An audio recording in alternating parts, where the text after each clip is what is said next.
नात्यानं नणंद भावजया असलेल्या 2 महिलांनी आपल्या घराच्या गच्चीमध्ये थेट बागायती शेती केली आहे।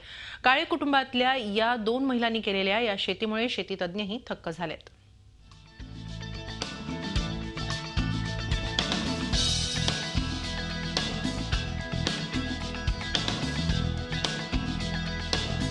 नाशिकच्या पवननगर मधल्या काळे कुटुंबियांच्या गच्चीवर फुललेला हा सुंदर मळा।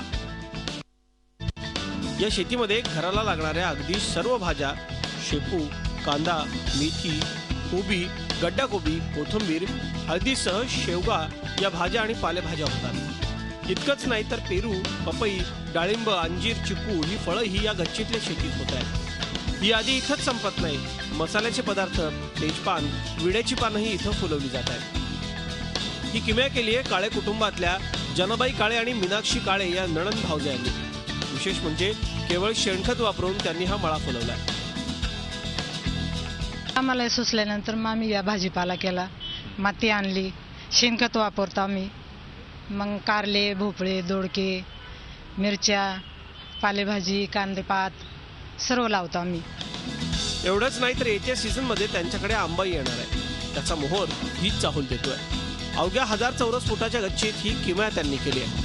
वेलवर्गीय कारले, दोडके, काकड्या, भोपळे, रोजच्या देवपूजेची फुलं हे शेजाऱ्यांना वाटून त्यांचा दुवाही त्या घेतात।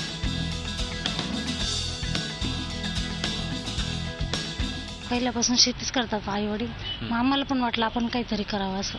पहिल्यांदा थोडंसं होतं, त्याच्यानंतर मग भरपूर वाढवलं। म्हणजे एकदा मिरच्या लावल्या होत्या त्या खूप छान आल्या, मग त्याच्यानंतर असं वाटलं, मग मामांना पण वाटलं आपण करू काहीतरी। मग मामांनी आम्हाला हे बनवून दिलं, मग हे बनवून दिल्यानंतर मग त्यांची मेहनत ही त्यांची, बाकी मग आम्ही सर्व दोघी जणी करतो। मग सेंद्रिय शेती करत पालेभाज्या, फळांची निकड त्यांनी घरच्या घरी पूर्ण करण्याचा चमत्कार करून दाखवलाय।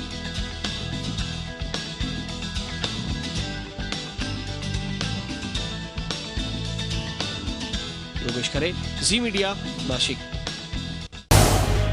झी 24 तास रहा एक पाऊल पुढे।